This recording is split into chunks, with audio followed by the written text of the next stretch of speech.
How in LaTeX do we change the paragraph indentation? So suppose here in Text Studio that we write out some text, and I'll also write out a second line of text below this, and we'll build this and view our output. We notice that the second line of text, LaTeX here will treat as a paragraph, and as a result, by default, it will indent it. So there's a bit of a gap between this text and the left margin. If for a single paragraph we wanted to remove that indentation, we can use the command no indent, and now we see that this indentation is removed. If we have a larger document, which I'm going to create using the package ellipsum, to create a document with 5 paragraphs of lorem ipsum filler text.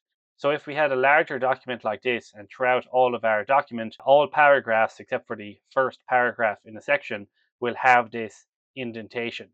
If you want to customize the length of this paragraph indentation throughout our document, what we do, or what we can do, is in the preamble of our document, we can use a command called setlength, and then we can change the length of this inbuilt length in LaTeX called parindent. And if I were to set this parindent length to, let's say, a length of 2 centimeters, you'll notice in our output that our paragraph indentation is now a length of 2 centimeters, so it has become larger. If I wanted to remove the paragraph indentation throughout our document, all I have to do is set this length to 0 centimeters. And now you can see as I scroll down through our document, there is no paragraph indentation when we start a new paragraph. If you are completely removing the paragraph indent from your document, you may also wish to customize a length called parskip, which is short for paragraph skip. And let's say I set this to a length of 1 centimeters. You can see that in our output, this length basically governs what is the separation between 2 paragraphs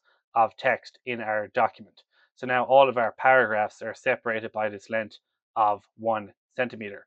If I wanted to set this length not to 1 centimeter, but just to the height of a standard row of text, what I do is I define this length as another inbuilt length in LaTeX called baseline skip, which is the height of 1 row of text. And now you can see in our output that our paragraphs are separated by the height of 1 row of text all throughout our document. If you want to write clean, professional LaTeX documents with ease, check out our full course either at www.innovateacademy.com or watch the course promo video in the link below.